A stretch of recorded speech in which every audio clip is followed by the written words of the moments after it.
Gumala kami ni Nicole. Hi everyone! Good afternoon! Nagsisimula ng summer. Ito, gumala kami ni Nicole. Tumakas sa bahay. Ayan, ang bebe. Ito na lang yung konting-konti na lang talaga ang mga snow na natitira. Ayan o, konting-konti na lang talaga makikita nyo dito sa paligid. Hindi na nga kami nagsusuot ng gloves ako. Si Nicole kailangan kasi, ayan o, nagkakalkal ng snow. Pag may makitang snow, nagkakalkal siya. Kaya, ayan, kailangan nakaganyan siya. Lipat ko nga yung ano ko. Ay, hindi pwede. Ayaw ko ng ganito. Ayaw ko ng ganito. Wait. Ayan, hindi ko nakita. Sobrang liwanag. 2 option lang pala itong ganito. Anyway, daw. Ganun lang pala ito. Tapos kung dito ko siya pindutin, ako din nandyan. Okay, naglalaro ako eh. Hindi ko pa kasi masyado kabisado tong cellphone ko. Although matagal na siya sa akin. Almost a year na. Pero hindi ko kasi kinakalkal. Basta gamit lang ako ng video. Basta may pang, ano lang, content. Hindi ko kinakalikot masyado. Ayan, dami ko na nga kailangan i-edit eh. Hindi ko pa na-edit. Tara, baby, let's walk slowly going there. Come on. Ay, not in the water. Come on. Going there. Walk going there. Ayan, go straight. Walk, walk. Ayan, naglalakad siya. Ganda na dito. Pero, gusto ko pa rin na lumaki si Nicole sa Pilipinas. Maganda kasi sa Pilipinas, maraming bata. Dito, nag-iisa lang din siya. Sa Pilipinas, kahit pa paano may mga bata, may mga pinsan. No, not in the water, ha? Psst. May mga pinsan. Kung hindi man pinsan, mga kapitbahay ng mga bata. Alam mo yung ganun? Hindi siya mabuboard. Natatakot ako magiging, basta. Yung side effect na nag-iisa yung anak mo walang kalaro. Alam mo yung mga ganung style. Ay, sana naman si Nicole hindi. Nicole, no! Psst, come here. Come here. No, not in the water. Good girl. Go straight. Walk. Walk, go straight. Kunwari iwas sa tubig eh. Pero actually, gusto na yang mag-splash-splash. Tuwang-tuwa yan mag-splash eh. Look at me. Look at me. Look at me, mama. Hi. Oh, here. Turn right. Here, right. Here, right. Yeah, turn right. Ayun. Ang maraming tae. Wait, buhatin ko muna siya. Ayan, dito na kami.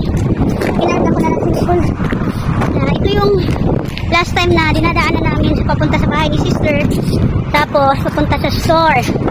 Punong-puno ng snow yan dyan. Tapos, ayan yun o. Hinihingal ako. Nung kinarga ko si Nicole. Diyan, doon yung last time na nag-sliding kami. Wala na, puro tubig na ngayon. Dapat daw kasi swimming pool na construction. Kaso na-stop. Ewan ko kung continue pa ba. So, ayan si Bulilit. Come here. Come here. Sinusulit ang mga maliliit na snow na ice. Dinudurog niya. Come. Hala, sinusulit talaga niya yung may ice pa. Come here. Hindi ako sure kung makarating kami doon sa tindahan na pupuntahan namin. Maganda ngayon, hindi siya mainit, hindi masyadong malamig. Tapos, mahangin. Pansin niyo yung mga kahoy, nabubuhay na siya. May mga bugs na, ano tawag yan? Yung sa mga bulaklak na mga bulb pa tawag yan. Meron na siya. Tulad nito, pakita ko sa inyo ha. Tulad nito, lahat ng mga halaman may ganito na, hindi ko nakikita. May mga ganito na, nagdaan-daan na siyang nabubuhay. Ito, sa Pilipinas, hindi ko alam, nabubuhay pala to dito sa snow. Yan o. Ito yung pang natin sa graduation, di ba? Ganda, nakakatuwa, nabubuhay pala yan sa snow. Ayan o, nabubuhay na sila. May mga ano balak nila dito, may something na inano nila. Ito yung dating naglalaro kami ni Nicole. Ito, kung nila, dati wala yan eh. Diyan kami before, naglaro ni baby. Mountain of snow dyan dati. Ngayon wala na, parang may ilalagay na sila. Tumatakbo siya after niya makita yung snow.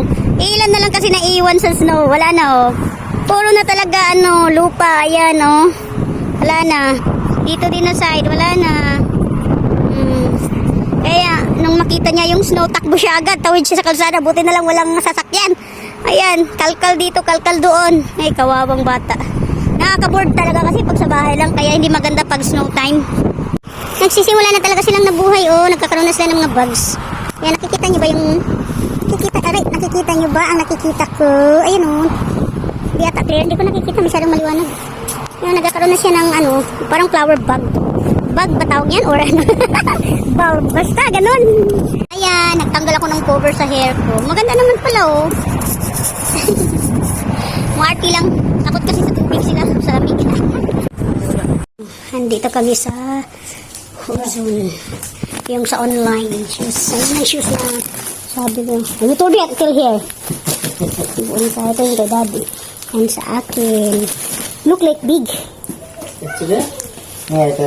Pauwi na kami ng bahay.